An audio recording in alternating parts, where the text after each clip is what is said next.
harsh lesson there? Yeah, listen, it was always going to be a tough baptism of fire, wasn't it, coming here? You know, performance-wise, I thought first half very good. You know, defensive organisation was very good.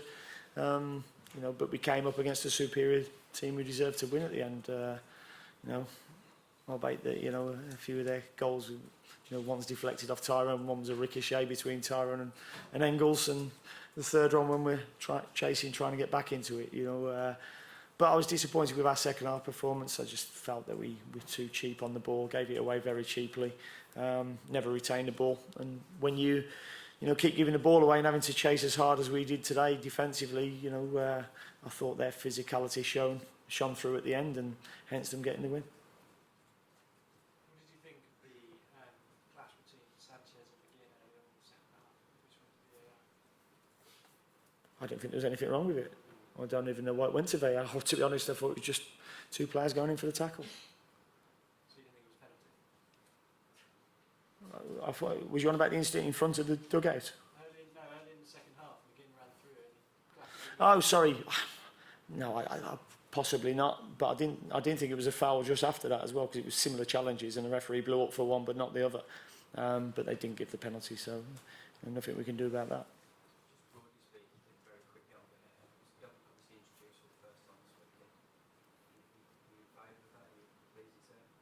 Yeah, I mean, listen, we want more right decisions than we were getting.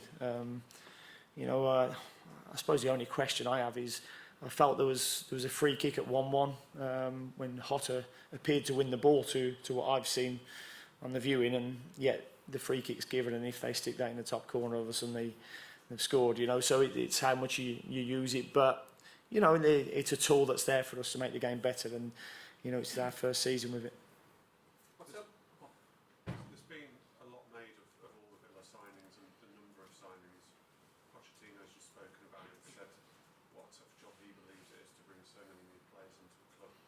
Only actually gave discounting the loan players who were here 4 debuts today. Was that in mind of not bringing too much change in at once, or? No, I mean, pre-season's gone really well. We've played well. The lads have integrated very well, and there's not been as much of a change as everybody would, you know, have you think. You know, 3 of them back 4 played the last 15 games of last season and only conceded 11 goals. The 3 in midfield played at Wembley. Ghazi scored at Wembley, you know, so there's only really Wesley who's been with us since the start of pre-season. You know, Trezzy's probably one of the later comers to join us, and Bjorn Engels, who I thought fitted in seamlessly, and Tom Heaton's obviously, you know, a Premier League stalwart. So, you know, it's been pretty seamless, to be honest, to integrate them players, and you know, they've learned how we want to play very quickly. And, you know, I thought you could see today from our defensive organisation, you know, how well, you know, they've picked up a lot of the stuff already. After today, how do you think Villa can get points from top 6 clubs? I think got to be better on the ball than we was today. As I say, I thought the physicality in the last 15 minutes was probably due to us chasing the ball for so long in the second half. You know, but we've got to be competitive. We've got to pick holes in what the opposition do, and we felt with the way they played, with their fullback so high, that there's, you know, opportunities for, you know, our 8s, John McGinn and Jack Grealish, or our wide players, to utilise those spaces, and we managed to do that for the goal.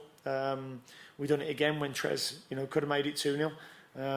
You know, and we had another good counter-attack from their corner when Jack broke away and put Trez in again. So, you know, we've had a number of opportunities in the first half, but, you know, I'm also not silly enough to know that they've had a couple of free headers in the 6-yard box in the first half, and, you know, we had an almighty storm in the second half as well.